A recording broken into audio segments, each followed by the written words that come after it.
situation no less than on mine, and more, that if I have felt trouble at my position, you have felt anguish at yours, that if I have had disappointments, you have had despairs.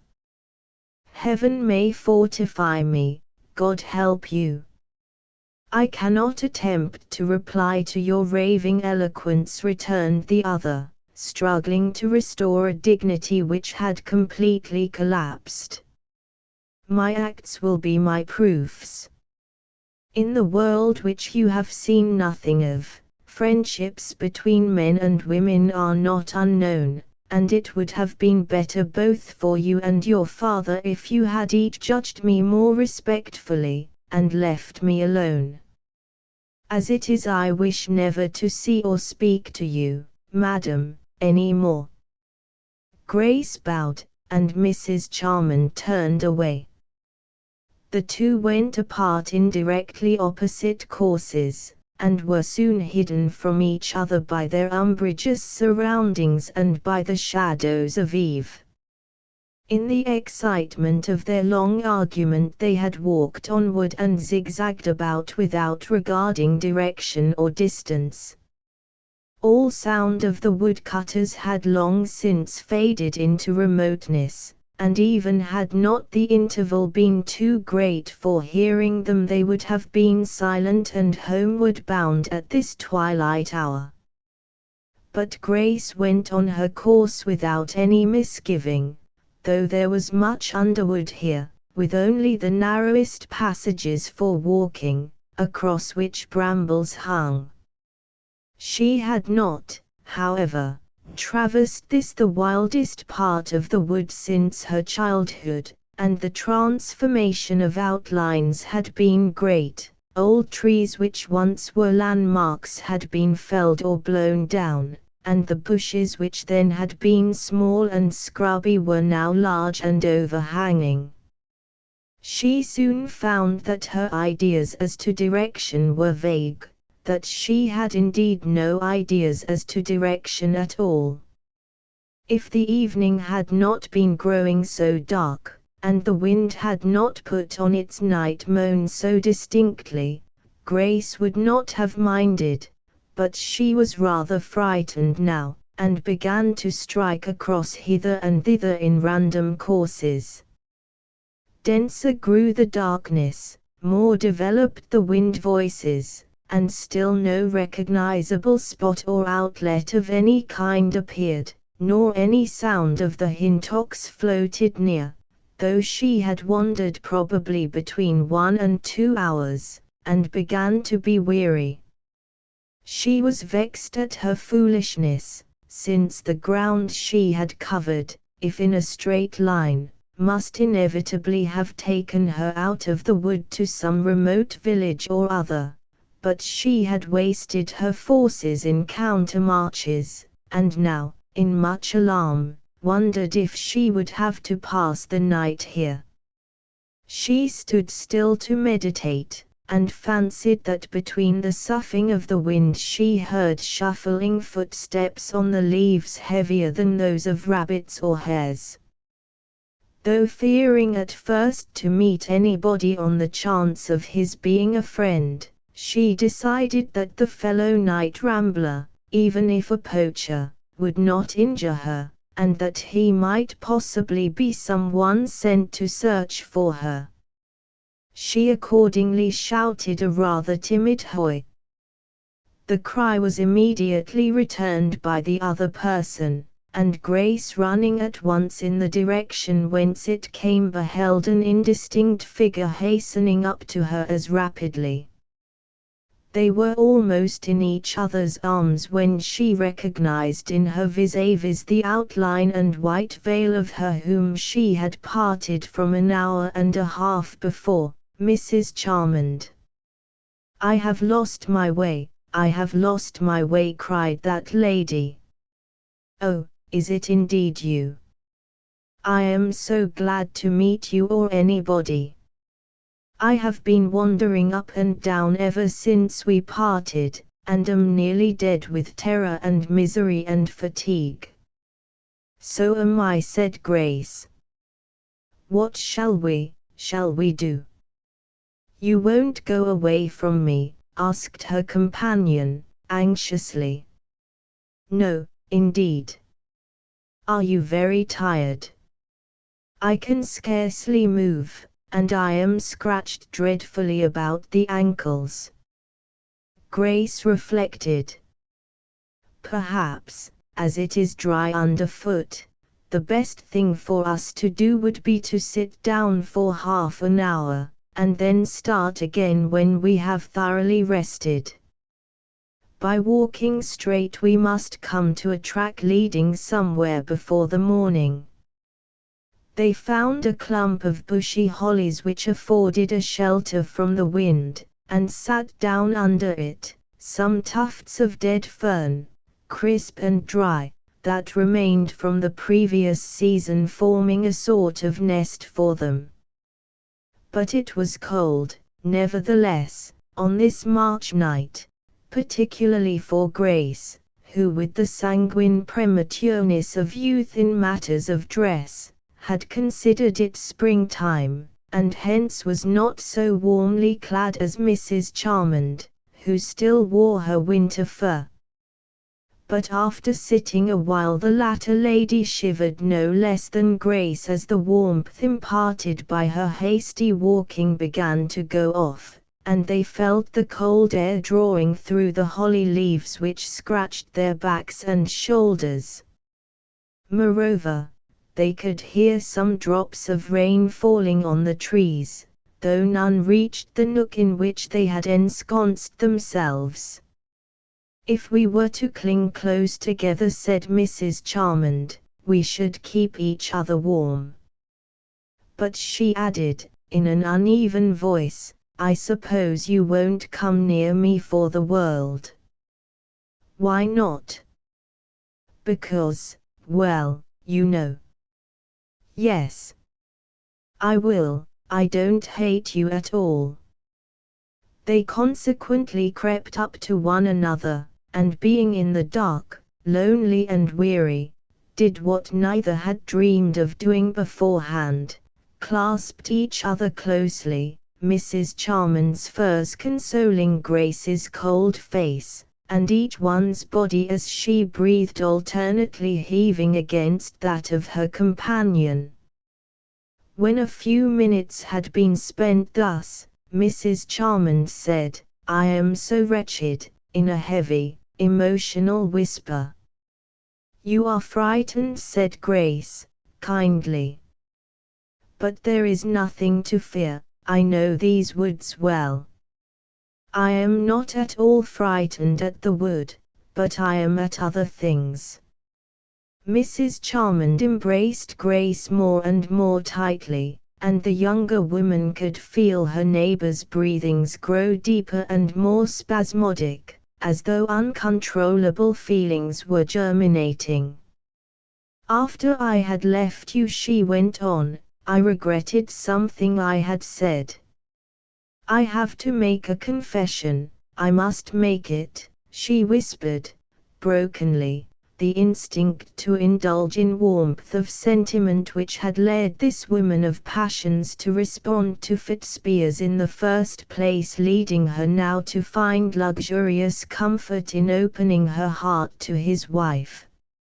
I said to you I could give him up without pain or deprivation, that he had only been my pastime. That was untrue, it was said to deceive you. I could not do it without much pain, and, what is more dreadful, I cannot give him up, even if I would, of myself alone. Why? Because you love him, you mean. Phyllis Charmond denoted assent by a movement. I knew I was right, said Grace, exaltedly.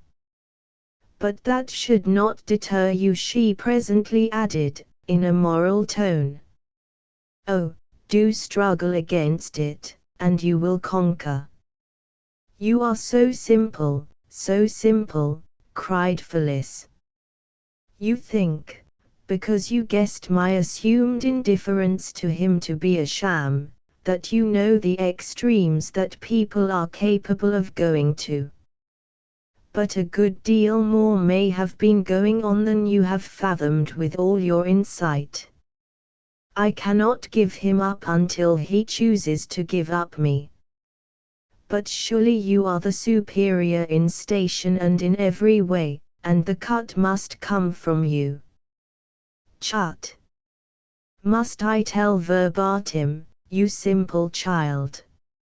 Oh, I suppose I must. I shall eat away my heart if I do not let out all, after meeting you like this and finding how guileless you are. She thereupon whispered a few words in the girl's ear, and burst into a violent fit of sobbing. Grace started roughly away from the shelter of the fir, and sprang to her feet. "Oh, my God!" she exclaimed, thunderstruck at a revelation transcending her utmost suspicion. Can it be? Can it be?" She turned as if to hasten away. But Phyllis Charman's sobs came to her ear, deep darkness circled her about, the funereal trees rocked and chanted their diriges and placebos around her, and she did not know which way to go. After a moment of energy she felt mild again, and turned to the motionless woman at her feet. "Are you rested?" she asked, in what seemed something like her own voice grown 10 years older. Without an answer Mrs. Charman slowly rose. "You mean to betray me," she said from the bitterest depths of her soul. "Oh fool, fool I." "No," said Grace, shortly. "I mean no such thing. But let us be quick now. We have a serious undertaking before us. Think of nothing but going straight on." They walked on in profound silence, pulling back boughs now growing wet, and treading down woodbine, but still keeping a pretty straight course. Grace began to be thoroughly worn out, and her companion too, when, on a sudden, they broke into the deserted highway at the hilltop on which the Chilton man had waited for Mrs. Dollar's van. Grace recognized the spot as soon as she looked around her. "How we have got here I cannot tell," she said, with cold civility. "We have made a complete circuit of Little Hintock. The hazel copse is quite on the other side. Now we have only to follow the road." They dragged themselves onward, turned into the lane, passed the track to Little Hintock, and so reached the park. "Here I turn back," said Grace, in the same passionless voice. "You are quite near home." Mrs. Charman stood inert, seeming appalled by her late admission. "I have told you something in a moment of irresistible desire to unburden my soul which all but a fool would have kept silent as the grave," she said. "I cannot help it now. Is it to be a secret, or do you mean war?" "A secret, certainly," said Grace, mournfully. "How can you expect war from such a helpless, wretched being as I? And I'll do my best not to see him. I am his slave, but I'll try." Grace was naturally kind, but she could not help using a small dagger now. "Pray don't distress yourself," she said, with exquisitely fine scorn. "You may keep him, for me." Had she been wounded instead of mortified she could not have used the words, but Fitzpiers's hold upon her heart was slight. They parted thus and there, and Grace went moodily homeward. Passing Marty's cottage, she observed through the window that the girl was writing instead of chopping as usual, and wondered what her correspondence could be. Directly afterwards she met people in search of her, and reached the house to find all in serious alarm. She soon explained that she had lost her way, and her general depression was attributed to exhaustion on that account. Could she have known what Marty was writing, she would have been surprised. The rumor which agitated the other folk of Hintock had reached the young girl, and she was penning a letter to Fitzpiers, to tell him that Mrs. Charmond wore her hair.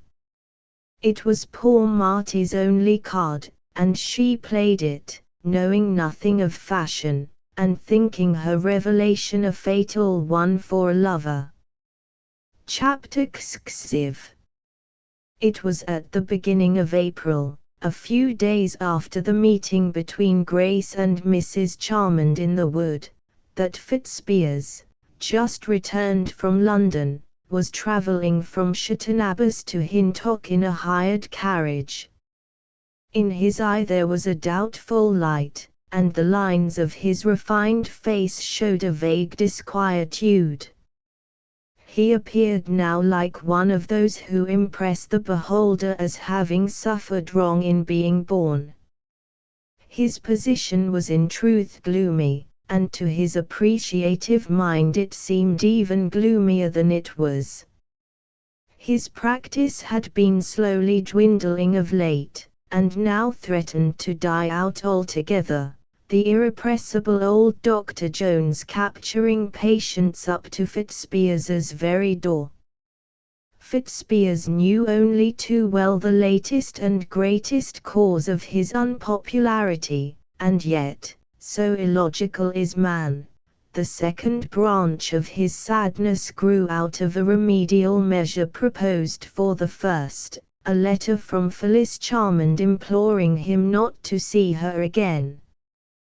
To bring about their severance still more effectually, she added, she had decided during his absence upon almost immediate departure for the Continent.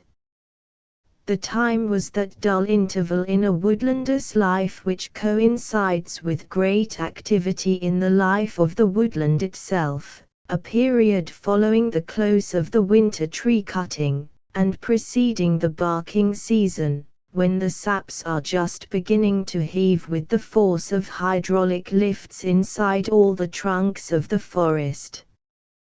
Winterbourne's contract was completed, and the plantations were deserted. It was dusk. There were no leaves as yet. The nightingales would not begin to sing for a fortnight, and the mother of the months was in her most attenuated phase, starved and bent to a mere bowed skeleton, which glided along behind the bare twigs in Fitzpiers's company. When he reached home he went straight up to his wife's sitting room. He found it deserted, and without a fire. He had mentioned no day for his return, nevertheless, he wondered why she was not there waiting to receive him.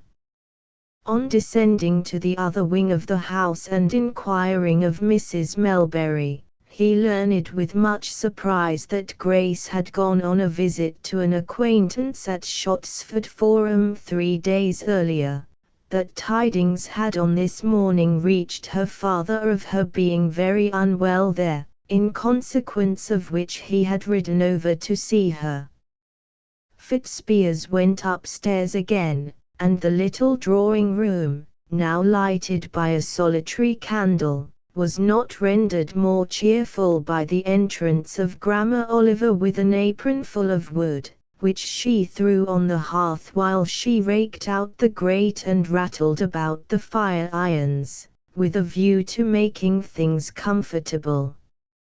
Fitzpiers considered that Grace ought to have let him know her plans more accurately before leaving home in a freak like this.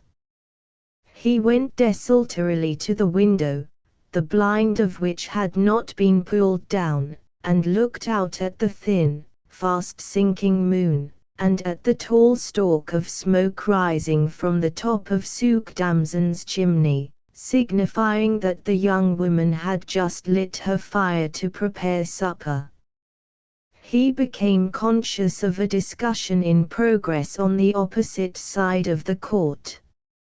Somebody had looked over the wall to talk to the Sawyers, and was telling them in a loud voice news in which the name of Mrs. Charmond soon arrested his ears. "Grammar, don't make so much noise with that grate," said the surgeon, at which Grammar reared herself upon her knees and held the fuel suspended in her hand, while Fitzpiers half opened the casement. "She is off to foreign lands again at last, have made up her mind quite sudden like, and it is thoughted she'll leave in a day or two. She's been all as if her mind were low for some days past, with a sort of sorrow in her face, as if she reproached her own soul. She's the wrong sort of woman for Hintock, hardly knowing a beech from a woke, that I own. But I don't care who the man is, she's been a very kind friend to me. Well, the day after tomorrow is the Sabbath day, and without charity we are but tinkling simples, but this I do say, that her going will be a blessed thing for a certain married couple who remain." The fire was lighted, and Fitzpiers sat down in front of it, restless as the last leaf upon a tree. A sort of sorrow in her face, as if she reproached her own soul. Poor Phyllis! How Phyllis's frame must be pulsing under the conditions of which he had just heard the caricature, how her fair temples must ache, what a mood of wretchedness she must be in. But for the mixing up of his name with hers, and her determination to sunder their too close acquaintance on that account, she would probably have sent for him professionally. She was now sitting alone, suffering, perhaps wishing that she had not forbidden him to come again. Unable to remain in this lonely room any longer, or to wait for the meal which was in course of preparation, he made himself ready for riding, descended to the yard, stood by the stable door while Darling was being saddled, and rode off down the lane. He would have preferred walking, but was weary with his day's travel. As he approached the door of Marty South's cottage, which it was necessary to pass on his way, she came from the porch as if she had been awaiting him, and met him in the middle of the road, holding up a letter.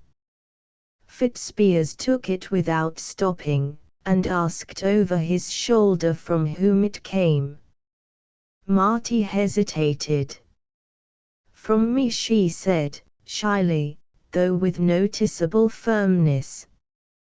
This letter contained, in fact, Marty's declaration that she was the original owner of Mrs. Charmond's supplementary locks, and enclosed a sample from the native stock, which had grown considerably by this time. It was her long contemplated apple of discord, and much her hand trembled as she handed the document up to him. But it was impossible on account of the gloom for Fitzpiers to read it then, while he had the curiosity to do so, and he put it in his pocket. His imagination having already centered itself on Hintock House, in his pocket the letter remained unopened and forgotten, all the while that Marty was hopefully picturing its excellent weaning effect upon him. He was not long in reaching the precincts of the manor house. He drew rein under a group of dark oaks commanding a view of the front, and reflected a while. His entry would not be altogether unnatural in the circumstances of her possible indisposition, but upon the whole he thought it best to avoid riding up to the door. By silently approaching he could retreat unobserved in the event of her not being alone. Thereupon he dismounted, hitched Darling to a stray bough hanging a little below the general browsing line of the trees, and proceeded to the door on foot. In the meantime Melbury had returned from Shottsford Forum. The great court or quadrangle of the timber merchant's house, divided from the shady lane by an ivy-covered wall, was entered by two white gates, one standing near each extremity of the wall. It so happened that at the moment when Fitzpiers was riding out at the lower gate on his way to the manor house, Melbury was approaching the upper gate to enter it. Fitzpiers being in front of Melbury was seen by the latter, but the surgeon, never turning his head, did not observe his father-in-law, ambling slowly and silently along under the trees, though his horse too was a grey one. "How is Grace?" said his wife, as soon as he entered. Melbury looked gloomy. "She is not at all well," he said. "I don't like the looks of her at all. I couldn't bear the notion of her biding away in a strange place any longer, and I begged her to let me get her home. At last she agreed to it, but not till after much persuading. I was then sorry that I rode over instead of driving, but I have hired a nice comfortable carriage, the easiest going I could get, and she'll be here in a couple of hours or less. I rode on ahead to tell you to get her room ready, but I see her husband has come back." "Yes," said Mrs. Melbury. She expressed her concern that her husband had hired a carriage all the way from Shottsford. "What it will cost," she said. "I don't care what it costs," he exclaimed, testily. "I was determined to get her home. Why she went away I can't think. She acts in a way that is not at all likely to mend matters as far as I can see."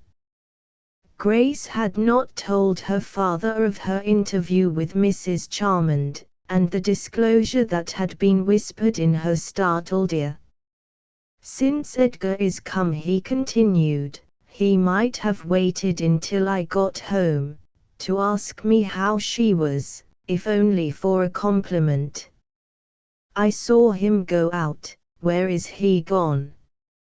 Mrs. Melbury did not know positively, but she told her husband that there was not much doubt about the place of his first visit after an absence. She had, in fact, seen Fitzpiers take the direction of the manor house. Melbury said no more. It was exasperating to him that just at this moment, when there was every reason for Fitzpiers to stay indoors, or at any rate to ride along the Shottsford road to meet his ailing wife, he should be doing despite to her by going elsewhere. The old man went out of doors again, and his horse being hardly unsaddled as yet, he told Upyon to retighten the girths, when he again mounted, and rode off at the heels of the surgeon. By the time that Melbury reached the park, he was prepared to go any lengths in combating this rank and reckless errantry of his daughter's husband. He would fetch home Edgar Fitzpiers tonight by some means, rough or fair. In his view there could come of his interference nothing worse than what existed at present. And yet to every bad there is a worse. He had entered by the bridle gate which admitted to the park on this side, and cantered over the soft turf almost in the tracks of Fitzspiers's horse, till he reached the clump of trees under which his precursor had halted. The whitish object that was indistinctly visible here in the gloom of the boughs he found to be Darling, as left by Fitzspiers. D.N. him, why did he not ride up to the house in an honest way, said Melbury. He profited by Fitzspiers's example. Dismounting, he tied his horse under an adjoining tree, and went on to the house on foot, as the other had done. He was no longer disposed to stick at trifles in his investigation, and did not hesitate to gently open the front door without ringing. The large square hall, with its oak floor, staircase, and wainscot, was lighted by a dim lamp hanging from a beam. Not a soul was visible. He went into the corridor and listened at a door which he knew to be that of the drawing-room. There was no sound, and on turning the handle he found the room empty. A fire burning low in the grate was the sole light of the apartment. Its beams flashed mockingly on the somewhat showy Versailles furniture and gilding here, in style as unlike that of the structural parts of the building as it was possible to be, and probably introduced by Phyllis to counteract the fine old English gloom of the place. Disappointed in his hope of confronting his son-in-law here, he went on to the dining-room. This was without light or fire, and pervaded by a cold atmosphere, which signified that she had not dined there that day. By this time Melbury's mood had a little mollified. Everything here was so pacific, so unaggressive in its repose, that he was no longer incited to provoke a collision with Fitzspiers or with anybody. The comparative stateliness of the apartments influenced him to an emotion, rather than to a belief, that where all was outwardly so good and proper there could not be quite that delinquency within which he had suspected. It occurred to him, too, that even if his suspicion were justified, his abrupt, if not unwarrantable, entry into the house might end in confounding its inhabitant at the expense of his daughter's dignity and his own. Any ill result would be pretty sure to hit Grace hardest in the long run. He would, after all, adopt the more rational course, and plead with Fitzspiers privately, as he had pleaded with Mrs. Charmond. He accordingly retreated as silently as he had come. Passing the door of the drawing-room anew, he fancied that he heard a noise within which was not the crackling of the fire. Melbury gently reopened the door to a distance of a few inches, and saw at the opposite window two figures in the act of stepping out, a man and a woman, in whom he recognized the lady of the house and his son-in-law. In a moment they had disappeared amid the gloom of the lawn.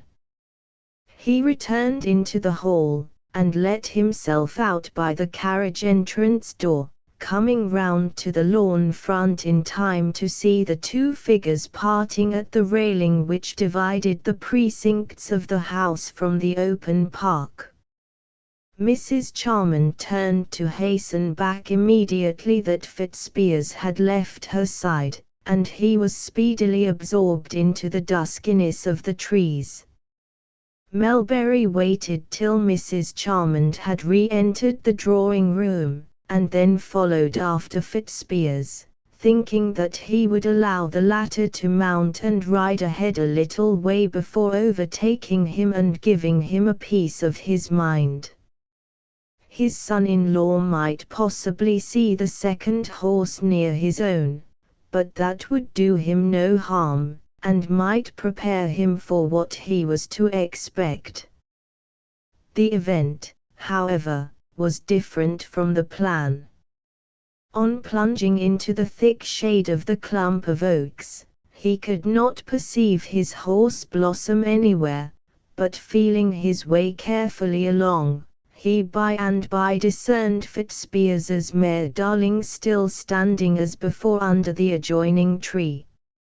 For a moment Melbury thought that his own horse, being young and strong, had broken away from her fastening, but on listening intently he could hear her ambling comfortably along a little way ahead, and a creaking of the saddle which showed that she had a rider.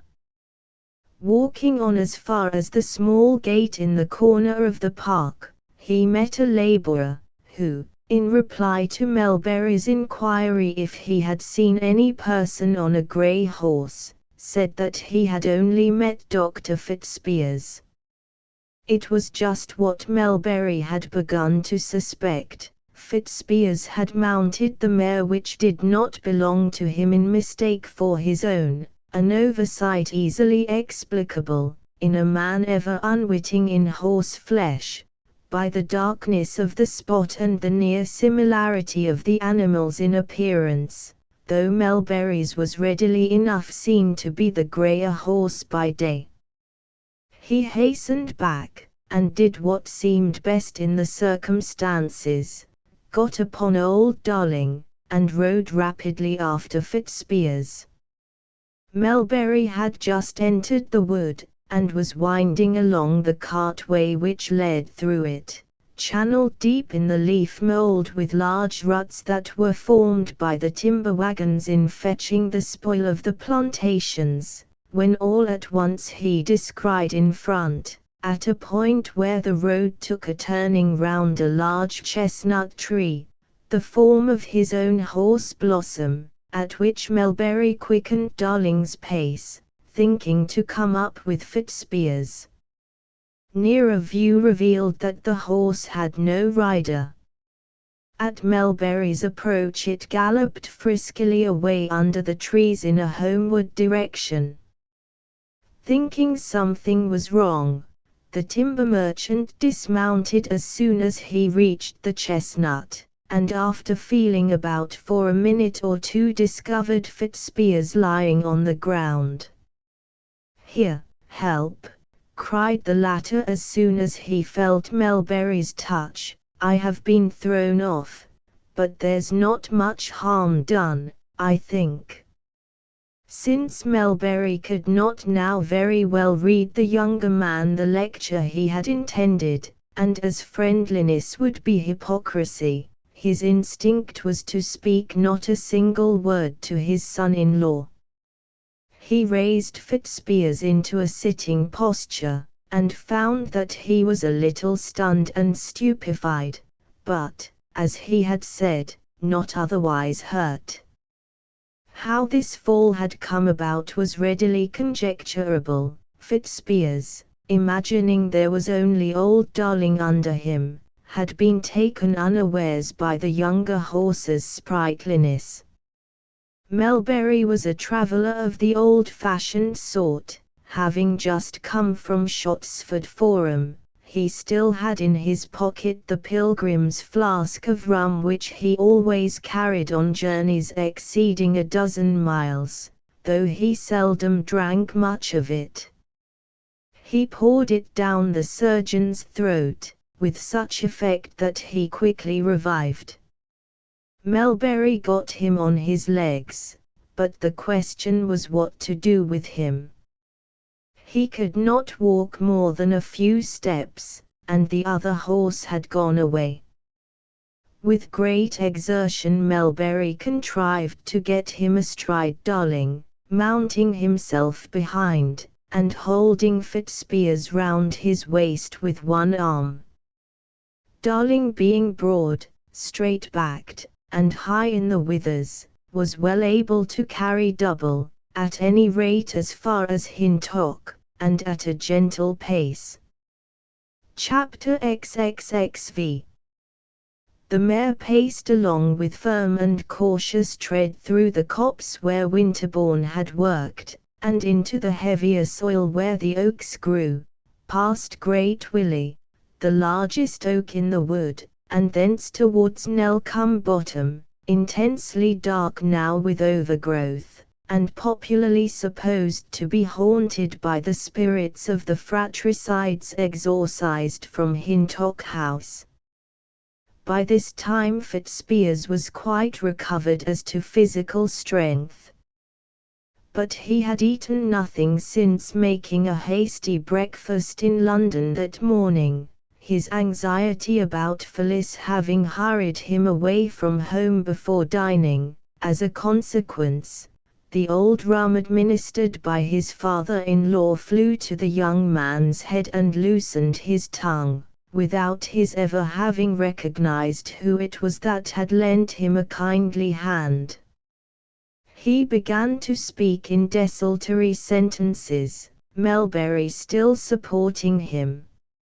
"I've come all the way from London today," said Fitzpiers. "Ah, that's the place to meet your equals. I live at Hintock, worse, at Little Hintock, and I am quite lost there. There's not a man within 10 miles of Hintock who can comprehend me. I tell you, farmer, what's your name, that I'm a man of education. I know several languages, the poets and I are familiar friends. I used to read more in metaphysics than anybody within 50 miles, and since I gave that up there's nobody can match me in the whole county of Wessex as a scientist. Yet I am doomed to live with tradespeople in a miserable little hole like Hintock." "Indeed," muttered Melbury. Fitzpiers, increasingly energized by the alcohol, he reared himself up suddenly from the bowed posture he had hitherto held, thrusting his shoulders so violently against Melbury's breast as to make it difficult for the old man to keep a hold on the reins. "People don't appreciate me here," the surgeon exclaimed, lowering his voice. He added, softly and slowly, except one, a passionate soul, as warm as she is clever, as beautiful as she is warm, and as rich as she is beautiful. I say, old fellow, those claws of yours clutch me rather tight, rather like the eagles, you know, that ate out the liver of the man on Mount Caucasus. People don't appreciate me, I say, except her. Ah, gods, I am an unlucky man. She would have been mine, she would have taken my name, but unfortunately it cannot be so. I stooped to mate beneath me, and now I rue it." The position was becoming a very trying one for Melbury, corporeally and mentally. He was obliged to steady Fitzpiers with his left arm, and he began to hate the contact. He hardly knew what to do. It was useless to remonstrate with Fitzpiers, in his intellectual confusion from the rum and from the fall. He remained silent, his hold upon his companion, however, being stern rather than compassionate. "You hurt me a little, farmer, though I am much obliged to you for your kindness. People don't appreciate me, I say. Between ourselves, I am losing my practice here, and why? Because I see matchless attraction where matchless attraction is, both in person and position. I mention no names, so nobody will be the wiser. But I have lost her, in a legitimate sense, that is. If I were a free man now, things have come to such a pass that she could not refuse me, while with her fortune, which I don't covet for itself, I should have a chance of satisfying an honorable ambition, a chance I have never had yet, and now never shall have, probably. Melbury, his heart throbbing against the other's backbone, and his brain on fire with indignation, ventured to mutter huskily, "Why?" The horse ambled on some steps before Fitzpiers replied, "Because I am tied and bound to another by law, as tightly as I am to you by your arm. Not that I complain of your arm, I thank you for helping me." "Well, where are we?" "Not nearly home yet." "Home, say I. It is a home. When I might have been at the other house over there." In a stupefied way he flung his hand in the direction of the park. "I was just 2 months too early in committing myself. Had I only seen the other first." Here the old man's arm gave Fitzpiers a convulsive shake. "What are you doing?" continued the latter. "Keep still, please, or put me down." "I was saying that I lost her by a mere little 2 months. There is no chance for me now in this world, and it makes me reckless.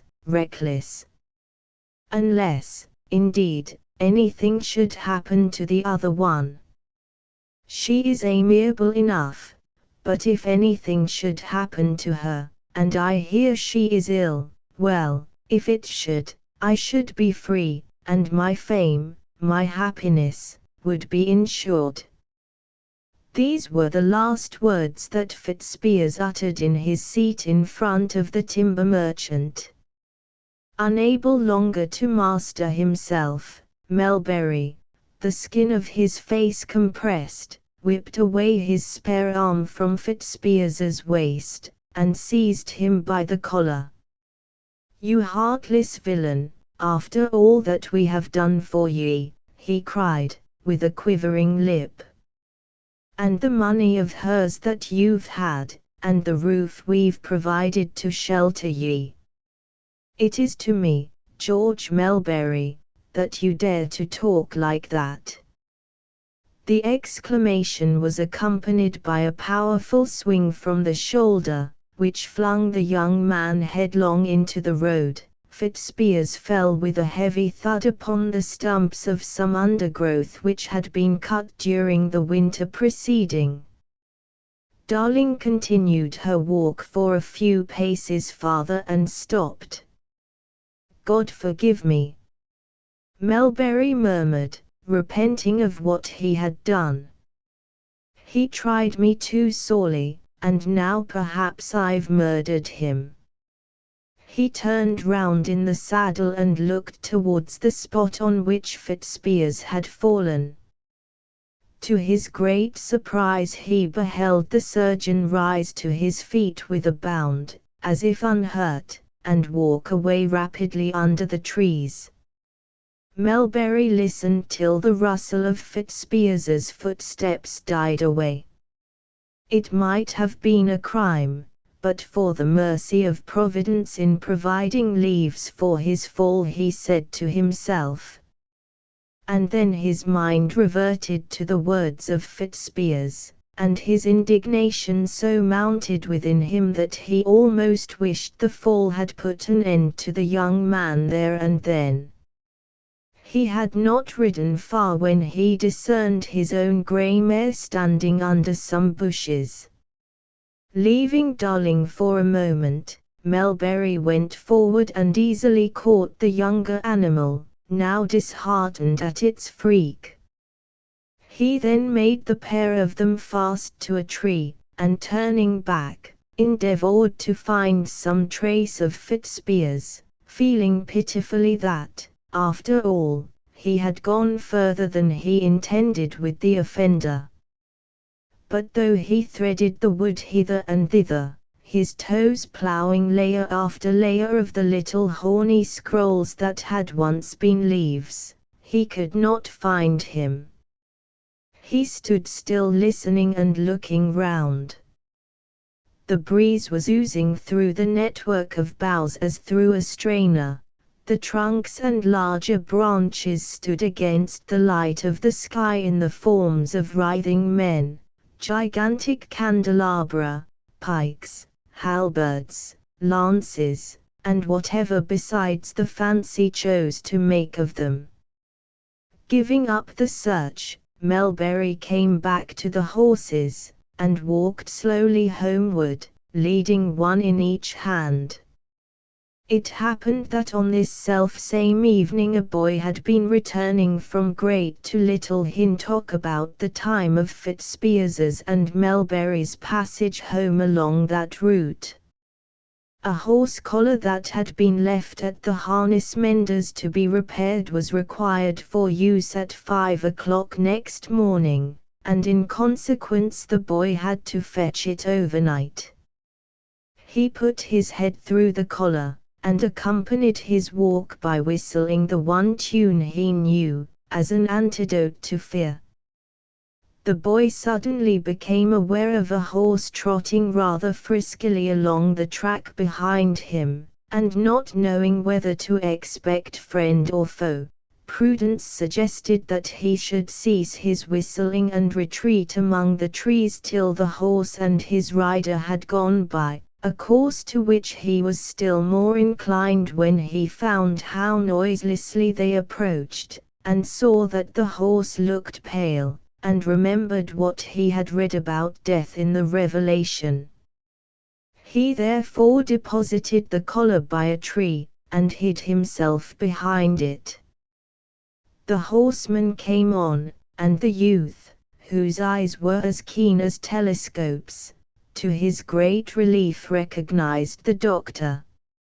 As Melbury surmised, Fitzspiers had in the darkness taken Blossom for Darling, and he had not discovered his mistake when he came up opposite the boy, though he was somewhat surprised at the liveliness of his usually placid mare. The only other pair of eyes on the spot whose vision was keen as the young carter's were those of the horse, and, with that strongly conservative objection to the unusual which animals show, Blossom, onning the collar under the tree, quite invisible to Fitzspiers, exercised none of the patience of the older horse, but shied sufficiently to unseat so second-rate an equestrian as the surgeon. He fell, and did not move, lying as Melbury afterwards found him. The boy ran away, salving his conscience for the desertion by thinking how vigorously he would spread the alarm of the accident when he got to Hintock, which he uncompromisingly did, encrusting the skeleton event with a load of dramatic horrors. Grace had returned, and the fly hired on her account, though not by her husband, at the Crown Hotel, Shottsford Forum, had been paid for and dismissed. The long drive had somewhat revived her, her illness being a feverish intermittent nervousness which had more to do with mind than body, and she walked about her sitting room in something of a hopeful mood. Mrs. Melbury had told her as soon as she arrived that her husband had returned from London. He had gone out, she said, to see a patient, as she supposed, and he must soon be back, since he had had no dinner or tea. Grace would not allow her mind to harbor any suspicion of his whereabouts, and her stepmother said nothing of Mrs. Charman's rumored sorrows and plans of departure. So the young wife sat by the fire, waiting silently. She had left Hintock in a turmoil of feeling after the revelation of Mrs. Charmand, and had intended not to be at home when her husband returned. But she had thought the matter over, and had allowed her father's influence to prevail and bring her back, and now somewhat regretted that Edgar's arrival had preceded hers. By and by Mrs. Melbury came upstairs with a slight air of flurry and abruptness. "I have something to tell, some bad news," she said. "But you must not be alarmed, as it is not so bad as it might have been. Edgar has been thrown off his horse. We don't think he is hurt much. It happened in the wood the other side of Nellcombe Bottom, where Tease said the ghosts of the brothers walk."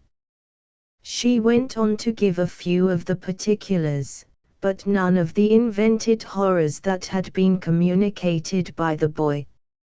"I thought it better to tell you at once," she added, "in case he should not be very well able to walk home, and somebody should bring him." Mrs. Melbury really thought matters much worse than she represented, and Grace knew that she thought so. She sat down dazed for a few minutes, returning a negative to her stepmother's inquiry if she could do anything for her. "But please go into the bedroom," Grace said, on second thoughts, "and see if all is ready there, in case it is serious." Mrs. Melbury thereupon called Grandma, and they did as directed, supplying the room with everything they could think of for the accommodation of an injured man. Nobody was left in the lower part of the house. Not many minutes passed when Grace heard a knock at the door, a single knock, not loud enough to reach the ears of those in the bedroom. She went to the top of the stairs and said, faintly, "Come up," knowing that the door stood, as usual in such houses, wide open. Retreating into the gloom of the broad landing, she saw rise up the stairs a woman whom at first she did not recognize, till her voice revealed her to be Suk Damson, in great fright and sorrow. A streak of light from the partially closed door of Grace's room fell upon her face as she came forward, and it was drawn and pale. "Oh, Miss Melbury, I would say Mrs. Fitzpiers," she said, wringing her hands. "This terrible news. Is he dead? Is he hurted very bad? Tell me, I couldn't help coming. Please forgive me, Miss Melbury, Mrs. Fitzpiers I would say." Grace sank down on the oak chest which stood on the landing, and put her hands to her now flushed face and head. Could she order Suk Damson downstairs and out of the house? Her husband might be brought in at any moment, and what would happen? But could she order this genuinely grieved woman away?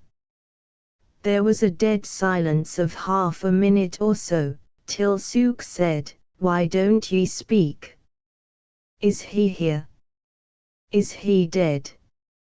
If so, why can't I see him? Would it be so very wrong?"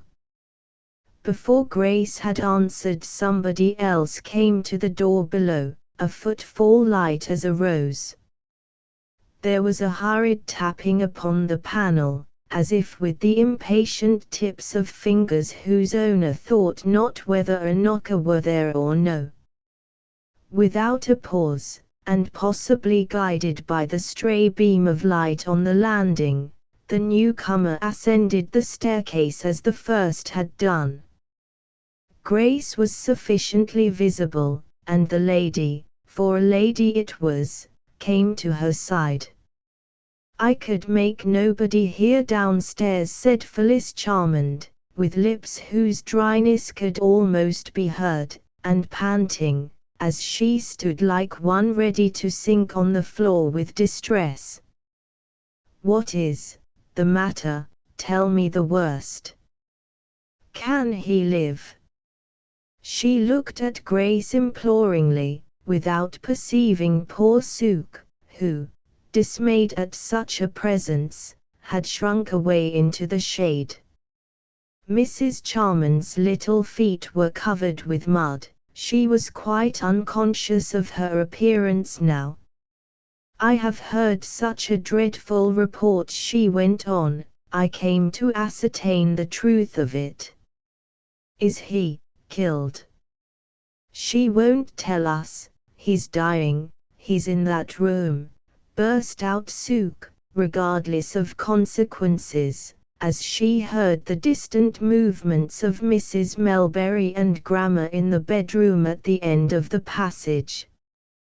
"Where?" said Mrs. Charmand, and on Sooke pointing out the direction, she made as if to go thither. Grace barred the way. "He is not there," she said. "I have not seen him any more than you. I have heard a report only, not so bad as you think. It must have been exaggerated to you. Please do not conceal anything, let me know all," said Phyllis, doubtingly. "You shall know all I know, you have a perfect right to know. Who can have a better than either of you?" said Grace, with a delicate sting which was lost upon Phyllis Charmand now. "I repeat, I have only heard a less alarming account than you have heard. How much it means, and how little, I cannot say. I pray God that it means not much, in common humanity. You probably pray the same, for other reasons." She regarded them both there in the dim light a while. They stood dumb in their trouble, not stinging back at her, not heeding her mood. A tenderness spread over Grace like a dew. It was well, very well, conventionally, to address either one of them in the wife's regulation terms of virtuous sarcasm, as woman, creature, or thing, for losing their hearts to her husband. But life, what was it, and who was she? She had, like the singer of the Psalm of Asaph, been plagued and chastened all the day long, but could she, by retributive words, in order to please herself, the individual, offend against the generation as he would not? "He is dying," perhaps blubbered Sooke Damson, putting her apron to her eyes. In their gestures and faces there were anxieties, affection, agony of heart, all for a man who had wronged them, had never really behaved towards either of them anyhow but selfishly. Neither one but would have well nigh sacrificed half her life to him, even now. The tears which his possibly critical situation could not bring to her eyes surged over at the contemplation of these fellow women. She turned to the balustrade, bent herself upon it, and wept. Thereupon Phyllis began to cry also, without using her handkerchief, and letting the tears run down silently. While these three poor women stood together thus, pitying another though most to be pitied themselves, the pacing of a horse or horses became audible in the court, and in a moment Melbury's voice was heard calling to his stableman. Grace at once started up, ran down the stairs and out into the quadrangle as her father crossed it towards the door. "Father, what is the matter with him?" she cried. "Who, Edgar?" said Melbury, abruptly. "Matter? Nothing." "What, my dear, and have you got home safe?" "Why, you are better already. But you ought not to be out in the air like this." "But he has been thrown off his horse." I know. I saw it." He got up again, and walked off as well as ever. a fall on the leaves didn't hurt a spry fellow like him. He did not come this way, he added, significantly. I suppose he went to look for his horse. I tried to find him, but could not. But after seeing him go away under the trees, I found the horse, and have led it home for safety. So he must walk. Now, don't you stay out here in this night air. She returned to the house with her father. When she had again ascended to the landing and to her own rooms beyond, it was a great relief to her to find that both Petticoat the first and Petticoat the second of her name had silently disappeared. They had, in all probability, heard the words of her father, and departed with their anxieties relieved. Presently her parents came up to Grace, and busied themselves to see that she was comfortable. Perceiving soon that she would prefer to be left alone, they went away. Grace waited on. The clock raised its voice now and then, but her husband did not return. At her father's usual hour for retiring, he again came in to see her. "Do not stay up," she said, as soon as he entered. "I am not at all tired. I will sit up for him." "I think it will be useless," Grace said Melbury, slowly. "Why?" "I have had a bitter quarrel with him, and on that account I hardly think he will return tonight." "A quarrel? Was that after the fall scene by the boy?" Melbury nodded an affirmative, without taking his eyes off the candle. "Yes, it was as we were coming home together," he said. Something had been swelling up in Grace while her father was speaking. "How could you want to quarrel with him?" she cried, suddenly. "Why could you not let him come home quietly if he were inclined to? He is my husband, and now you have married me to him, surely you need not provoke him unnecessarily. First you induce me to accept him, and then you do things that divide us more than we should naturally be divided. How can you speak so unjustly to me, Grace?" said Melbury, with indignant sorrow. "I divide you from your husband, indeed. You little think," he was inclined to say more, to tell her the whole story of the encounter, and that the provocation he had received had lain entirely in hearing her despised. But it would have greatly distressed her, and he forbore. "You had better lie down. You are tired," he said, soothingly. "Good night." The household went to bed, and a silence fell upon the dwelling, broken only by the occasional skir of a halter in Melbury's stables. Despite her father's advice, Grace still waited up. But nobody came. It was a critical time in Grace's emotional life that night. She thought of her husband a good deal, and for the nonce forgot Winterbourne. How these unhappy women must have admired Edgar, she said to herself. How attractive he must be to everybody, and, indeed, he is attractive. The possibility is that, piqued by rivalry, these ideas might have been transformed into their corresponding emotions by a show of the least reciprocity in Fitzpiers. There was, in truth, a lovebird yearning to fly from her heart, and it wanted a lodging badly. But no husband came. The fact was that Melbury had been much mistaken about the condition of Fitzpiers. People do not fall headlong on stumps of underwood with impunity.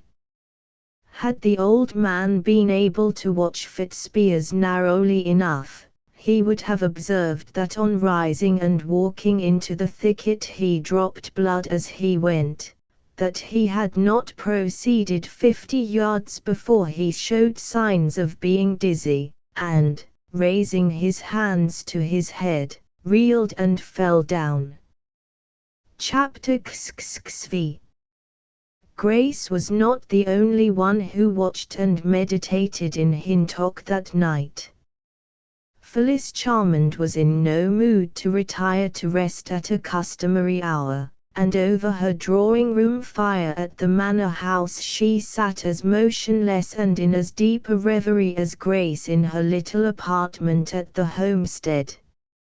Having caught ear of Melbury's intelligence while she stood on the landing at his house, and been eased of much of her mental distress, her sense of personal decorum returned upon her with a rush.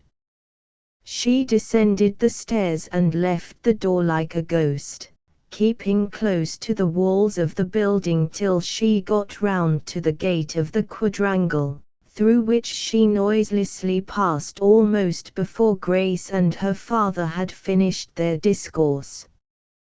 Suk Damson had thought it well to imitate her superior in this respect, and, descending the back stairs as Phyllis descended the front, went out at the side door and home to her cottage.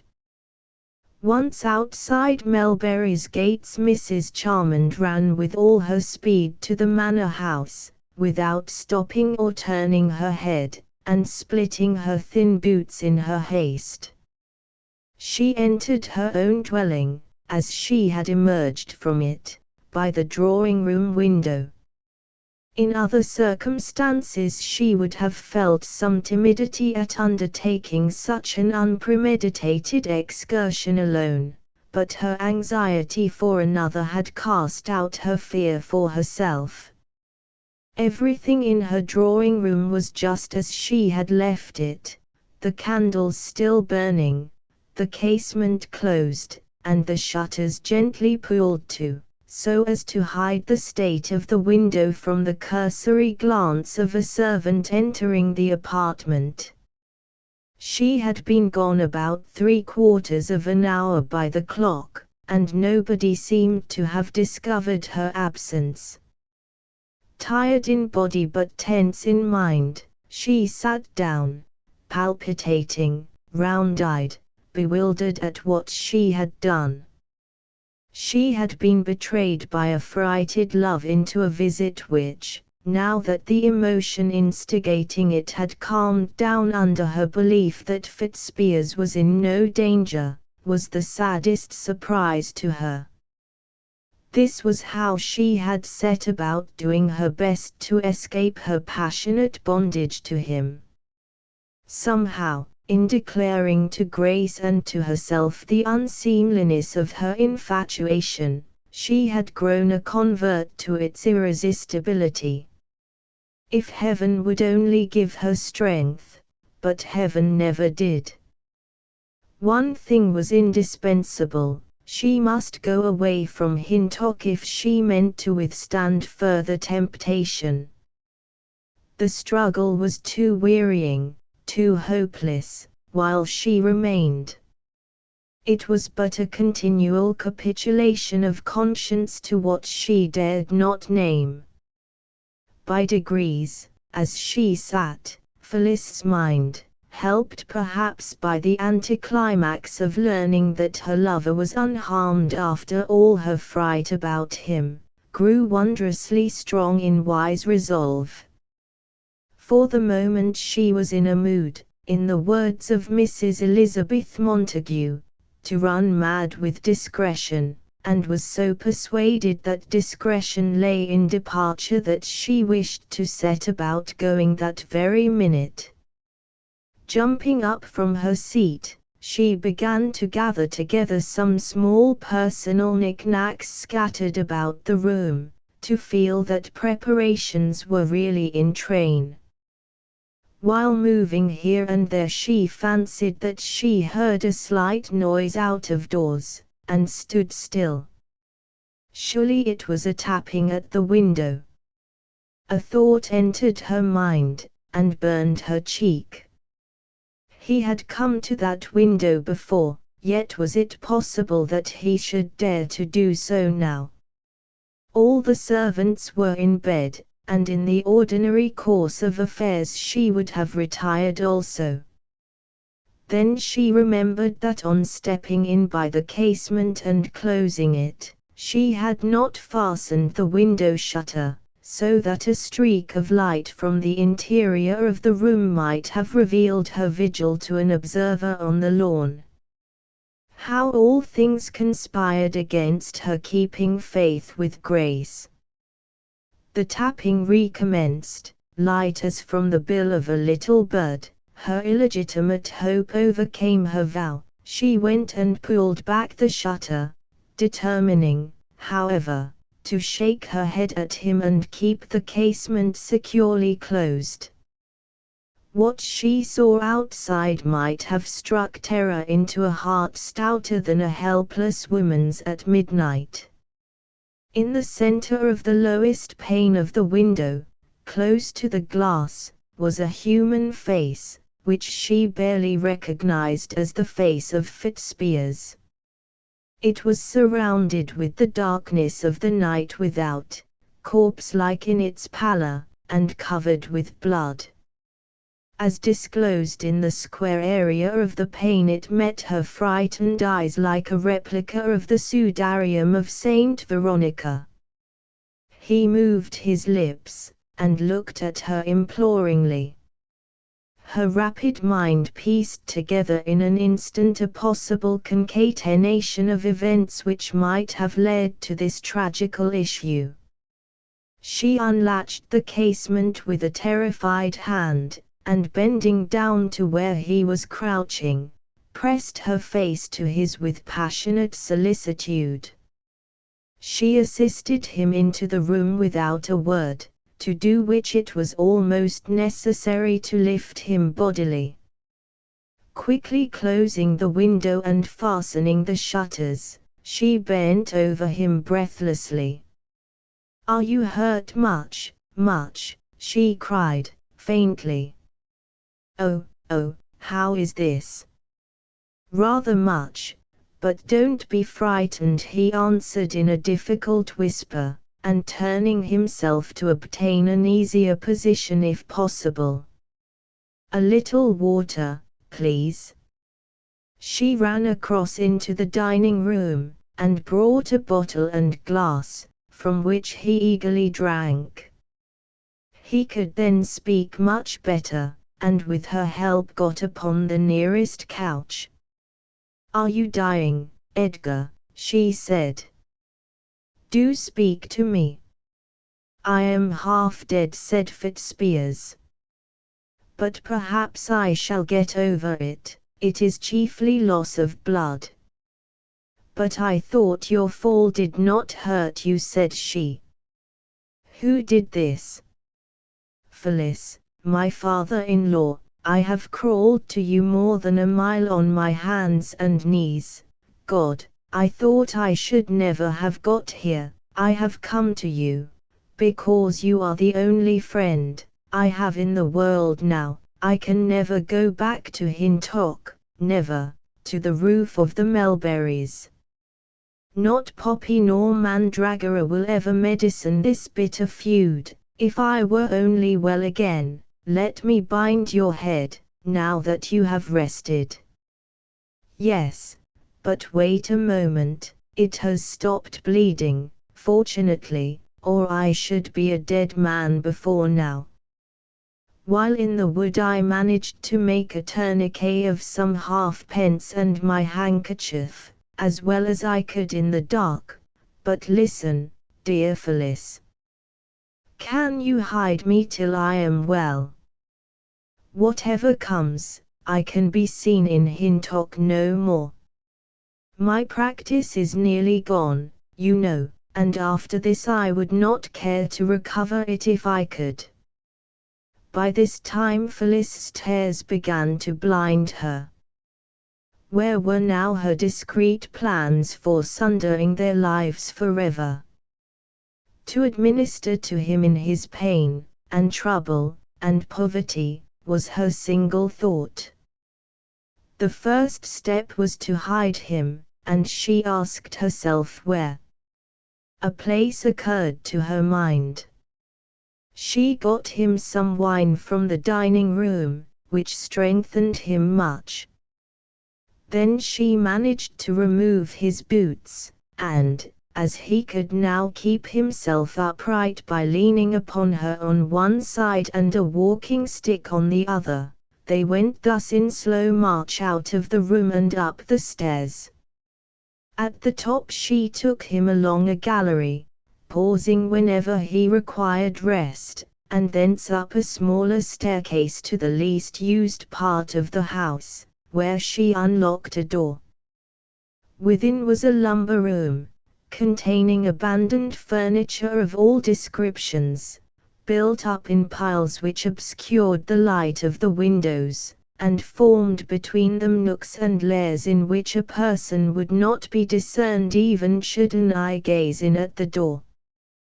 The articles were mainly those that had belonged to the previous owner of the house, and had been bought in by the late Mr. Charmond at the auction, but changing fashion, and the tastes of a young wife, had caused them to be relegated to this dungeon.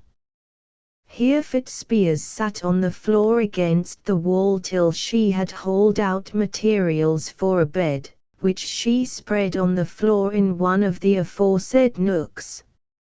She obtained water and a basin, and washed the dried blood from his face and hands, and when he was comfortably reclining, fetched food from the larder. While he ate, her eyes lingered anxiously on his face, following its every movement with such loving kindness as only a fond woman can show. He was now in better condition, and discussed his position with her. What I fancy I said to Melbury must have been enough to enrage any man, if uttered in cold blood, and with knowledge of his presence. But I did not know him, and I was stupefied by what he had given me, so that I hardly was aware of what I said. Well, the veil of that temple is rent in twain. As I am not going to be seen again in Hintock, my first efforts must be directed to allay any alarm that may be felt at my absence, before I am able to get clear away. Nobody must suspect that I have been hurt, or there will be a country talk about me. Phyllis, I must at once concoct a letter to check all search for me. I think if you can bring me a pen and paper I may be able to do it now. I could rest better if it were done. Poor thing! How I tire her with running up and down. She fetched writing materials, and held up the blotting book as a support to his hand, while he penned a brief note to his nominal wife. The animosity shown towards me by your father, he wrote, in this coldest of marital epistles, is such that I cannot return again to a roof which is his, even though it shelters you. A parting is unavoidable, as you are sure to be on his side in this division. I am starting on a journey which will take me a long way from Hintock, and you must not expect to see me there again for some time. He then gave her a few directions bearing upon his professional engagements and other practical matters, concluding without a hint of his destination, or a notion of when she would see him again. He offered to read the note to Phyllis before he closed it up, but she would not hear or see it. That side of his obligations distressed her beyond endurance. She turned away from Fitzpiers, and sobbed bitterly. "If you can get this posted at a place some miles away," he whispered, exhausted by the effort of writing, "at Shottsford or Port Bredy, or still better, Budmouth, it will divert all suspicion from this house as the place of my refuge. I will drive to one or other of the places myself, anything to keep it unknown," she murmured, her voice weighted with vague foreboding, now that the excitement of helping him had passed away. Fitzpiers told her that there was yet one thing more to be done. In creeping over the fence onto the lawn, he said, "I made the rail bloody, and it shows rather much on the white paint. I could see it in the dark. At all hazards it should be washed off." "Could you do that also, Phyllis? What will not women do on such devoted occasions?" Weary as she was, she went all the way down the rambling staircases to the ground floor, then to search for a lantern, which she lighted and hid under her cloak, then for a wet sponge, and next went forth into the night. The white railing stared out in the darkness at her approach, and a ray from the enshrouded lantern fell upon the blood, just where he had told her it would be found. She shuddered. It was almost too much to bear in one day, but with a shaking hand she sponged the rail clean, and returned to the house. The time occupied by these several proceedings was not much less than 2 hours. When all was done, and she had smoothed his extemporized bed, and placed everything within his reach that she could think of, she took her leave of him, and locked him in. Chapter XXVIII. When her husband's letter reached Grace's hands, bearing upon it the postmark of a distant town, it never once crossed her mind that Fitzpiers was within a mile of her still. She felt relieved that he did not write more bitterly of the quarrel with her father, whatever its nature might have been, but the general frigidity of his communication quenched in her the incipient spark that events had kindled so shortly before. From this centre of information it was made known in Hintock that the doctor had gone away, and as none but the Melbury household was aware that he did not return on the night of his accident, no excitement manifested itself in the village. Thus the early days of May passed by. None but the nocturnal birds and animals observed that late one evening, towards the middle of the month, a closely wrapped figure, with a crutch under one arm and a stick in his hand, crept out from Hintock House across the lawn to the shelter of the trees, taking thence a slow and laborious walk to the nearest point of the turnpike road. The mysterious personage was so disguised that his own wife would hardly have known him. Phyllis Charmond was a practiced hand at make-ups, as well she might be, and she had done her utmost in padding and painting Fitzpiers with the old materials of her art in the recesses of the lumber room.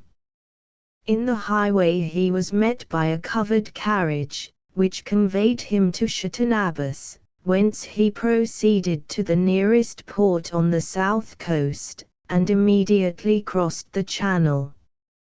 But it was known to everybody that 3 days after this time Mrs. Charmond executed her long-deferred plan of setting out for a long term of travel and residence on the continent. She went off one morning as unostentatiously as could be, and took no maid with her, having, she said, engaged one to meet her at a point farther on in her route. After that, Hintock House, so frequently deserted, was again to be let. Spring had not merged in summer when a clinching rumour, founded on the best of evidence, reached the parish and neighbourhood. Mrs. Charmond and Fitzpiers had been seen together in Baden, in relations which set at rest the question that had agitated the little community ever since the winter. Melbury had entered the valley of humiliation even farther than Grace. His spirit seemed broken. But once a week he mechanically went to market as usual, and here, as he was passing by the conduit one day, his mental condition expressed largely by his gait, he heard his name spoken by a voice formerly familiar. He turned and saw a certain Fred Beaucock, once a promising lawyer's clerk and local dandy, who had been called the cleverest fellow in Chawton, without whose brains the firm of solicitors employing him would be nowhere.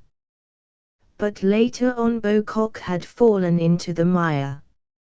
He was invited out a good deal, sang songs at agricultural meetings and burgesses' dinners, in sum, victualled himself with spirits more frequently than was good for the clever brains or body either. He lost his situation, and after an absence spent in trying his powers elsewhere, came back to his native town, where, at the time of the foregoing events in Hintock, he gave legal advice for astonishingly small fees, mostly carrying on his profession on public house settles, in whose recesses he might often have been overheard making country people's wills for half-a-crown, calling with a learned voice for pen and ink and a halfpenny sheet of paper, on which he drew up the testament while resting it in a little space wiped with his hand on the table amid the liquid circles formed by the cups and glasses. An idea implanted early in life is difficult to uproot, and many elderly tradespeople still clung to the notion that Fred Beaucock knew a great deal of law. It was he who had called Melbury by name. "You look very down, Mr. Melbury, very, if I may say as much," he observed, when the timber merchant turned. "But I know. A very sad case, very. I was bred to the law, as you know, and am professionally no stranger to such matters.